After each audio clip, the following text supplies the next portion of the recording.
Mr. Bowman, for the first time in the history of Belize, we have a third viable option. How do you see the Belize Progressive Party factoring in? And what would your message be to other business people in this country? Because, I mean, every year we seem to be going from bad to worse. We're not getting getting ahead. And so I'm very happy to see this third party coming in. I guarantee you, we will support it. These fellows here will support it. We don't know how much more we can do to support. Right. What would your message be to the business community, in particular the productive sector?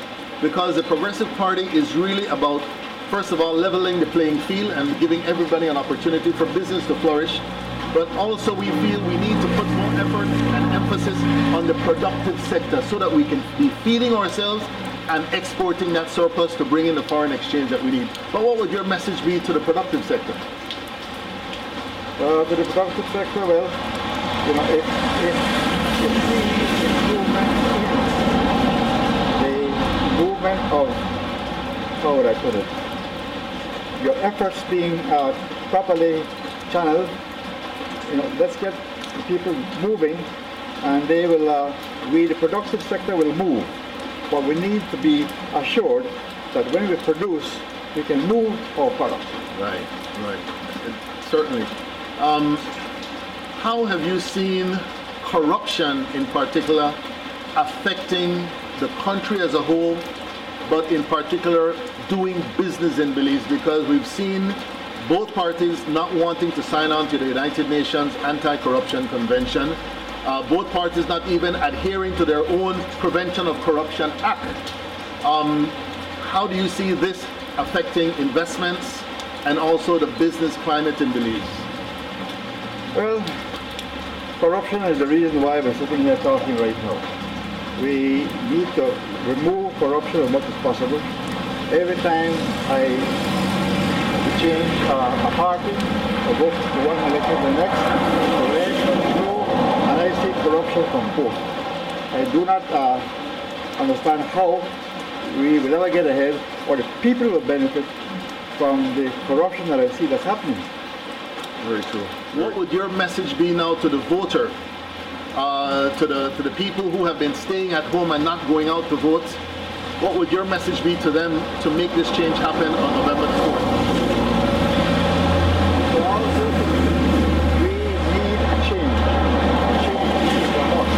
We've seen the corruption on both sides.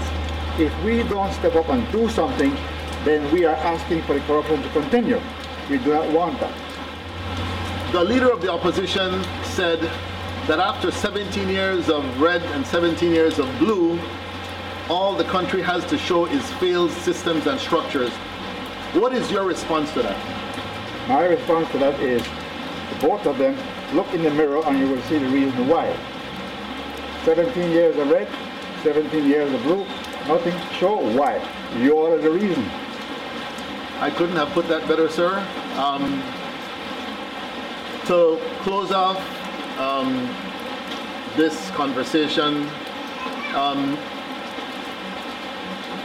what would your message be now to the general public, to those who have been staying at home and not wanting to go and vote, to the young people who are not even registered to vote? Your final message, having lived your life in this country, having seen it develop, having seen it get to this stage, and what you want to see, what's the direction you want to see this country take? Well, the direction I want to see the country take is for people to move ahead, to benefit, for everyone to be able to participate and get the benefit that they're working for. We need to move ahead. If we don't face the music and take the bull by the horns and say we want change and take the effort to change, then we're not doing anything to help the country. As far as I'm concerned, the red has failed, the blue has failed. I want people to stand up and say, well, let's give this party a chance to see what they can do. We need to move ahead, but I mean, to move ahead, we have to support this new party. I, for one, will do so wholeheartedly. And your workers will also. Awesome. Well, I'm standing here with two of the employees from Mr. Bowman's company, and I'd like to ask them, how do you see this new party? What hope does this give you? And what would your message be to your colleagues, your family, friends, and the voter population at large? Personally, from my point of view, I think Louisians are tired of being bullied by both parties. And I think it's really time for a change, and change we must. Because a couple of years from now we're doomed. I mean, we just had the citrus industry going through some turmoil. You know, I mean, that's just but with you guys being here on the forefront, I think it's no time for a change, and I hope that you guys can bring that change. Okay, you know, you're not going to see a lot of green banners on the lampposts. How do you feel about all these blue and red adorning the whole country with their banners and their posters? So many people in red and blue t-shirts. What's your comment on that? I really think we need to see that one, because we have, you know, the green around us, the trees, the grass, you know. So nature is our color, nature is our banner. Yeah, and of course I notice you have a green team, Yeah, green uniform. Well, that's how we feel. And we feel that it's not necessary to waste money on all of those things, because at the end of the day they don't vote. We're about life, we're about hope, we're about nature, and we're about bringing a change. So certainly, gentlemen, thanks for your support. Thanks for stepping up. We ask that you share the word with everyone you meet. We're hoping that on November the 5th, we can make the announcement that we're forming the new government. But if we don't, we're hoping that the people will be ready to start demanding the change that we want to see in this country. And rest assured, the Green Party is here to stay. We're not going anywhere.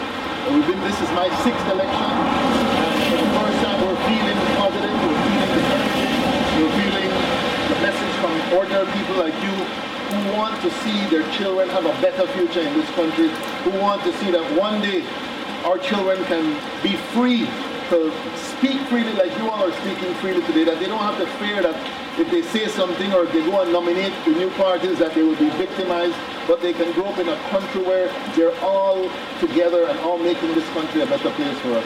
Again, thanks a lot, gentlemen. Good man.